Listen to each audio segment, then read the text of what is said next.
Hello students. तो आज हम करने जा रहे हैं 6.4 थ्योरम। ठीक है, जिसे ट्रिपल एस भी बोलते हैं, ट्रिपल एस थ्योरम भी बोलते हैं। ठीक है, क्योंकि इसमें तीनों साइड की रेशियो इक्वल दे रखी है, उससे हमें ट्रायंगल सिमिलर करने हैं। ठीक है, तो स्टार्ट करते हैं। इफ इन टू ट्राइंगल्स, क्या दे रखा है? Two triangles. तो मैंने यहाँ पे ये दो ट्राइंगल आपके सामने ले लिए हैं, इनको हम नाम दे देते हैं A B C C D E F. तो इन दो ट्राइंगल्स को हमने नाम दे दिए। Two triangle side of one triangle are proportional to the side of other triangle. यानी एक ट्राइंगल की जो कॉरस्पॉन्डिंग साइड है वो दूसरे ट्राइंगल की कॉरस्पॉन्डिंग साइड की रेशो इक्वल होगी। प्रोपोर्शनल का मतलब दोनों की कॉरस्पॉन्डिंग साइड की रेशो इक्वल होना। तो दैट मीन आपको क्या गिवन है? In triangle A B C and triangle D E F, that A B upon D E equal है A C upon D F equal है B C upon E F की। Corresponding side की ratio आपको equal दे रखी है, तो ये हमने ले लिया। ठीक है, then their corresponding angles are equal. हमें प्रूफ क्या करना है? जो इसके कॉरस्पॉन्डिंग एंगल जो है वो इक्वल प्रूफ करने हैं। एंगल ए जो है वो एंगल डी के, एंगल बी एंगल ई के, और एंगल सी एंगल एफ के। कॉरस्पॉन्डिंग एंगल यानी कि सेम सिचुएशन में होना। ठीक है, तो एंगल बी जो है वो एंगल ई के इक्वल और एंगल सी जो है एंगल एफ के इक्वल, ये हमें प्रूफ करना है। क्लियर? मतलब एक चीज है कि ये थ्योरम जो है 6.3 की कन्वर्स है। 6.3 में ये हमारा गिवन था और ये हमारा टू प्रूफ था, तो इसमें बिल्कुल उल्टा है। उसके बाद क्या है? And hence two triangles are similar, यानी कि जो दो ट्राइंगल्स के बारे में हम बात कर रहे हैं ये दोनों ट्राइंगल सिमिलर हैं। ये भी हमें प्रूफ करना है। क्लियर? क्लियर हो गया। अब कंस्ट्रक्शन, जैसा कि मैंने अपनी लास्ट एग्जांपल में, लास्ट वीडियो में बताया था कि सेम कंस्ट्रक्शन सेम ही रहेगी, तो वैसे ही हम यहाँ पे भी वही कंस्ट्रक्शन लेने वाले हैं। Same construction, take point P on DE या point P and Q which intersect DE and DF respectively। Respectively का मीनिंग सब पता है ना, कि P फर्स्ट मतलब फर्स्ट पे, Q सेकंड पे।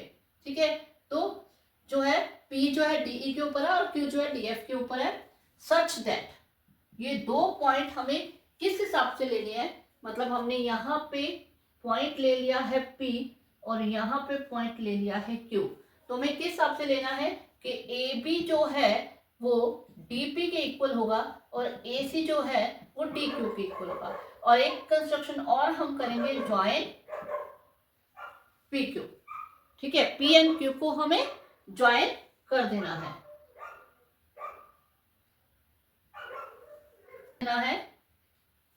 ओके, ज्वाइन हो गया। अब हम आते हैं सॉल्यूशन पे। गिवन, टू प्रूव और कंस्ट्रक्शन क्लियर। ठीक है, तो स्टार्ट करते हैं टू सॉल्यूशन इसका। सॉल्यूशन में सबसे पहले हमें जो दे रखा है, in triangle A B C and triangle D E F, that हमें क्या दे रखा है? A B upon D E equal है A C upon D F के। ठीक है, ये हमें गिवन है। ठीक है, गिवन है। अब हम ए बी की जगह हम डी पी और ए सी की जगह हम डी क्यू पुट कर सकते हैं, तो हम यहाँ पे यही करने वाले हैं। यह आ जाएगा D P upon D E and D Q upon D F. ठीक है, बाय कंस्ट्रक्शन। ठीक है, ये आ गया। अब क्या है कि अगर हम इसको एक बार रेसिप्रोकल करके, जैसे हम करें, मान लो D E upon D P equal आ जाए D F upon D Q. अब इन दोनों से 1 हम माइनस कर दे, तो आपको पता है जो डी पी, इसका एलसीएम आ जाएगा D E minus D P. इसी तरह D F minus D Q upon D Q. तो आप देख सकते हो कि डी ई में से डी पी माइनस कर देंगे तो पी ई आ जाएगा। सेम इसी तरह डी एफ में से अगर हम डी क्यू माइनस कर देंगे तो ये क्यू एफ हमारे पास बच जाएगा। तो यहाँ पे आपके पास आ जाएगा पी ई और यहाँ हमारे पास आ जाएगा, अगर हम रेसिप्रोकल कर देते हैं तो D P upon P E equal आ जाएगा D Q upon Q F. तो आप देख सकते हो D P upon P E and D Q upon Q F अगर आ जाए तो कन्वर्स ऑफ जो बीपीटी है वो क्या कहते हैं कि अगर ये रेशियो इक्वल आ जाए तो लाइंस पैरेलल होती है। देन क्या आ जाएगा, by converse of basic proportionality theorem P Q जो है वो पैरेलल आ जाएगी ई एफ के। अगर पी क्यू ई एफ के पैरेलल, इसे हम ब्रैकेट में रखेंगे, ठीक है।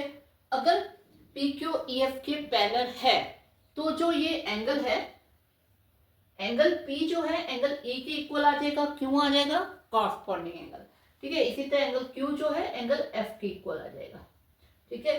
तो therefore angle P angle E के इक्वल एंड एंगल जो क्यू है वो एंगल एफ के इक्वल है। ये होंगे कौन से, corresponding angles. Okay, corresponding angles हो गए, ठीक है। तो अब हमारे पास क्या है, जब ये एंगल्स हमारे इक्वल हो गए हैं तो अब हम क्या करेंगे, अब हमें ये छोटा ट्रायंगल और ये बड़ा ट्रायंगल सॉरी, इन्हें हमें सिमिलर करना है। कैसे, देखो एंगल डी के इक्वल, ठीक है, यहीं से ले लेते हैं। कॉरस्पॉन्डिंग एंगल आ गया और एंगल डी के equal, therefore triangle D P Q is similar to triangle D E F, क्योंकि तीनों एंगल इसके इक्वल हो गए। बाय ए रूल हो गया, बाय ए रूल, ठीक है, हो गया। जब दो ट्रायंगल सिमिलर होते हैं तो क्या होता है, उनकी साइड्स की रेशो इक्वल होती है, ठीक है। तो देयरफॉर बाय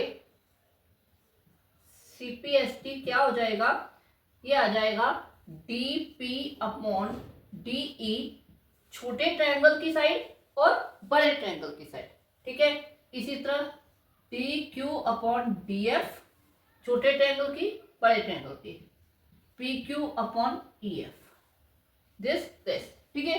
ये रेशो हमारे पास इक्वल हो जाएगी। अब डीपी को हम क्या लिख सकते हैं, ए बी लिख सकते हैं, ठीक है।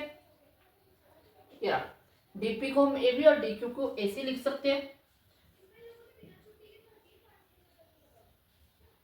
तो उसके बाद आ जाएगा A C upon D F, P Q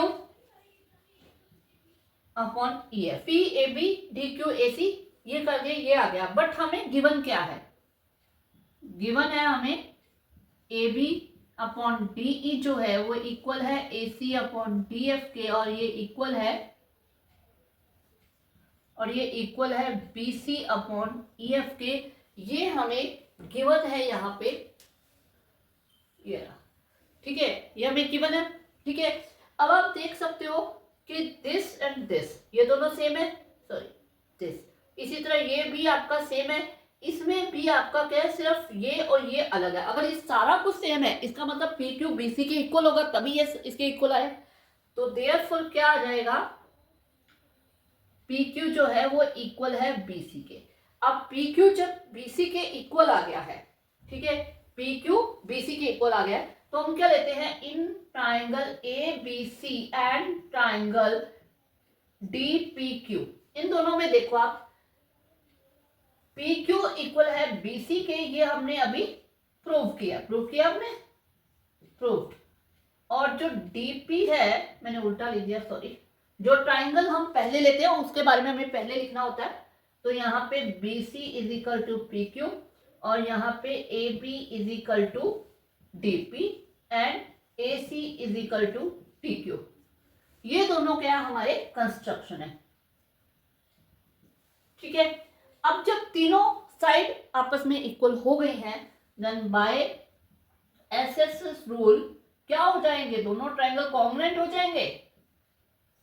congruent triangle, अब आप कहोगे कि मैम कभी तो आप इन्हें सिमिलर करते हो, कभी आप इन्हें कॉन्ग्रुएंट करते हो। भाई बात ऐसी है कि जैसा रूल लग रहा है वैसा, कॉन्ग्रुएंसी के रूल में हमें पता है तीनों साइड इक्वल होते हैं तो कॉन्ग्रुएंट होता है। यहाँ पे तीनों साइड की रेशियो इक्वल हो जाती है तो वो सिमिलर होता है, तीनों एंगल इक्वल हो जाए तो वो सिमिलर होता है, तो हम उस हिसाब से चल रहे हैं। ठीक है, तो यहाँ पे ये दोनों ट्राइंगल क्या हो गए, कॉन्ग्रुएंट हो गए। जब ट्राइंगल कॉन्ग्रुएंट हो जाते हैं देन बाय सीपीसीटी क्या होता है, जितने भी कॉरस्पॉन्डिंग पार्ट होते हैं वो इक्वल हो जाते हैं। तो इसका मतलब क्या हो जाएगा, एंगल ए जो है वो एंगल डी के इक्वल हो जाएगा। ठीक है, एंगल बी जो है वो एंगल ई के इक्वल हो जाएगा एंड एंगल सी जो है एंगल क्यू के इक्वल हो जाएगा। ठीक है, हो गया। ये और ये ट्रायंगल हमने किया, एंगल ए एंगल डी के equal, angle B angle P के इक्वल और एंगल सी एंगल क्यू के इक्वल हो गया। बट क्या है, एंगल जो बी एंगल जो ई है वो हमने पी के इक्वल और एंगल जो एफ है वो हमने क्यू के इक्वल, सॉरी एक मिस्टेक हो गई, यहाँ पे एंगल पी आएगा क्योंकि मैं इस ट्रायंगल के क्या ई के इक्वल नहीं।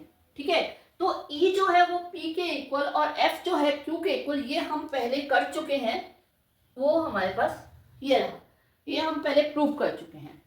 अब इसे हम 1 मान लेते हैं और इसे हम 2 मान लेते हैं। 1 और 2 से क्या होगा कि बी पी के इक्वल है और ई जो है वो भी पी के इक्वल है, तो बी और ई दोनों आपस में इक्वल हो जाएंगे। देयरफॉर क्या हो जाएगा, एंगल बी जो है वो एंगल ई के इक्वल है। क्लियर? ठीक है, इसी तरह आप देख सकते हो सी जो है वो क्यू के इक्वल है और क्यू जो है वो एफ के इक्वल है। ठीक है, तो सी एफ के इक्वल हो जाएगा, एंगल सी जो है वो एंगल एफ के इक्वल। क्लियर?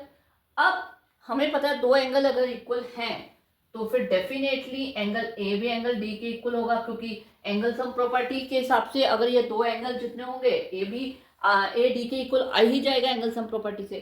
तो इससे क्या हो गया, बाय, तो हमें क्या है, सॉरी बाय मैं लिखने लगी थी, हमें एक्चुअली यही प्रूव करना था कि एंगल ए, तीनों जो कॉरस्पॉन्डिंग एंगल है वो इक्वल, ए डी के इक्वल, बी ई के इक्वल और सी एफ के इक्वल, जो हमारा यहाँ पे प्रूव हो गया है। हेंस क्या हो जाएगा, ट्रायंगल ए बी सी जो है वो सिमिलर हो जाएगा ट्रायंगल डी ई एफ के। क्लियर? ठीक है, अब थोड़ा सा एक बार रिपीट कर देती हूँ क्योंकि कंफ्यूजन हो जाती है, कभी सिमिलर हो रहा है कभी कॉन्ग्रुएंट हो रहा है, तो इसलिए देखो हमने क्या किया, ये दो ट्रायंगल से हमने अपनी कंस्ट्रक्शन की, उसके बाद क्योंकि रेशियो इक्वल दे रखी थी और हमने उस रेशियो की जगह ये ले लिया, ये लेके फिर हमने इसे कन्वर्स ऑफ बीपीटी लगाए जिससे हमारी जो लाइंस है वो पैरेलल हो जाए। ठीक है, वो बनाने के लिए हमने ये -1 वाला पार्ट किया जो कि मैंने साइड में रखा है, साइड में ही करना है। ठीक है, तो हमारे पास dp अपॉन पीई और dq अपॉन qf आ गया, जिससे कन्वर्स बीपीटी से pq जो है वो ef के पैरेलल आ गया। जब pq ef के पैरेलल आ गया तो दिस एंगल इसके इक्वल और ये एंगल इसके इक्वल आ गया। लेकिन अब हमारा मोटिव क्या था, हमारा मोटिव एक्चुअली ये था कि जो ये एंगल है वो इसके इक्वल आए और ये एंगल इसके इक्वल आए, जो हमें प्रूफ करना था। ठीक है, मोटिव हमारा ये था। तो ये एंगल इसके इक्वल तब आ सकता है अगर ये दोनों आपस में इक्वल है। अगर एंगल बी एंगल पी के इक्वल आ जाए तो डेफिनेटली बी ई के भी इक्वल हो जाएगा, होगा। तो यहां तक पहुंचने के लिए हमने पहले तो इन दोनों ट्रायंगल को सिमिलर किया, मतलब ये करने के लिए हमें ये पूरा ट्रायंगल इस ट्रायंगल के कॉन्ग्रुएंट करना था। कॉन्ग्रुएंट करने के लिए हमारे पास दो साइड ऑलरेडी इक्वल थी, थर्ड साइड को भी इक्वल करना था, और थर्ड साइड को इक्वल करने के लिए हमने इस छोटे और बड़े ट्रायंगल को सिमिलर प्रूव किया।